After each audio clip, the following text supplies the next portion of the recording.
సూర్యాపేట జిల్లా చింతలపాలెంలోని చింత్రియాల ఎస్సీ కాలనీలో నీటి కొరతతో కొన్ని కుటుంబాలు ఇబ్బందులు పడుతున్నాయి.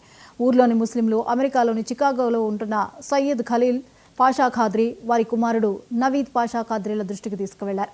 వెంటనే స్పందించిన పాషా ఖాద్రీ కుటుంబం బోర్వెల్ వేయించి ఒక ట్యాంక్ ఏర్పాటు చేయమని గ్రామంలో అల్లాభక్షకు సూచించారు. దాంతో ఆదివారం బోర్ వేయించి ట్యాంక్ ఏర్పాటు చేశారు.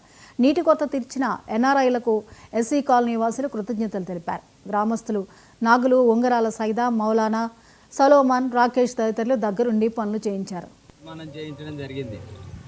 వాస్తవానికి ఈ రోజుల్లో రాజకీయ నాయకులు కూడా చేయలేనటువంటి పని, కుల మతాలకు అతీతంగా, రాజకీయాలకు అతీతంగా మనం ఇట్లా సమస్య ఉందని, నీటి సమస్య ఉందని చెప్పడంతో వారు వెంటనే స్పందించి మనకు 1,20,000 రూపాయలు కేటాయించి వాస్తవానికి ఇక్కడ మనకి మంచి ట్యాంక్ నిర్మించారు.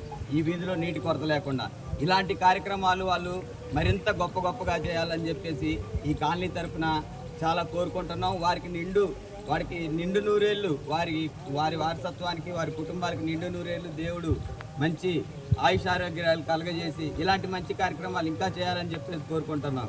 అదేవిధంగా ఇక్కడ స్థానికంగా ఉండి ఎక్స్ఎంపీటీసీ గొల్లపూడి సలోమాన్ గారు, మరి పక్కన ఉన్నటువంటి సయ్యద్ సైదా, ఉంగరాల సైదా గారు, నాగులు గారు, పులిపాటి సత్యమ్మ గారు, ఇట్లా మౌలానా గారు అందరూ సహకరించి ఈ కార్యక్రమాన్ని విజయవంతం చేసి ఇవాళ